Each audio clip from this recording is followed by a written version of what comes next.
long night. Um, it certainly was not the best baseball from either team, but our guys continued to grind it and found a way to put some runs on the board. And I thought Zarian gave us a solid start on the mound, and Justin Crump gave us 3 solid innings in relief. We certainly need to clean some things up defensively, but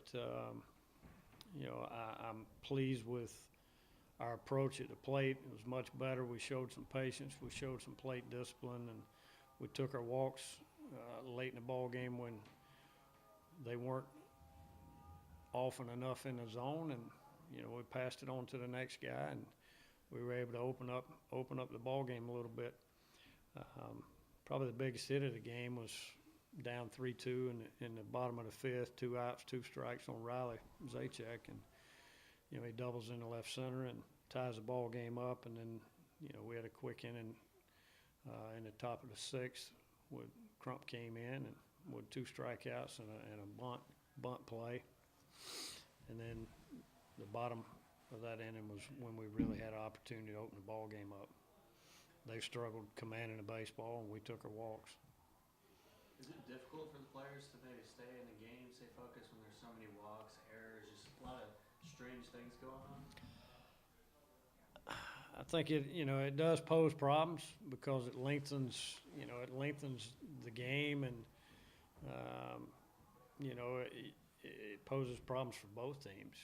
Whoever's out there on defense when pitchers are struggling commanding a baseball, so you've got to fight it a little bit to keep yourself dialed in and be prepared to make plays when you get a chance. And from an offensive standpoint, it's you've still got to maintain your plan and your approach and your plate discipline. And if you've got to be prepared to take a good swing on a pitch in the zone, but if it's not there, be able to pass it on to the next guy.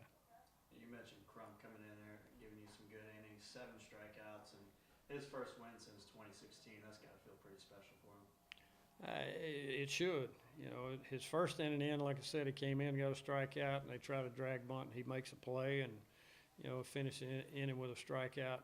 I think he threw maybe 8 or 9 pitches that first inning, and then he had a long sit. But he came right back and got the leadoff hitter out, and then had a 1-out walk.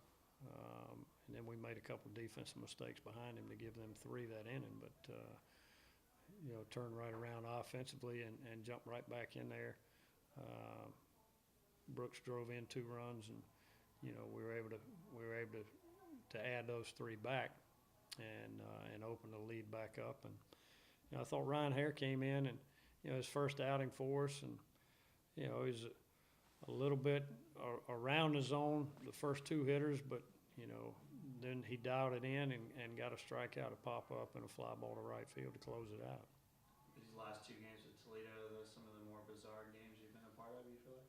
No doubt, definitely. It's been a while since I've been in a game with that number of walks in 1 inning.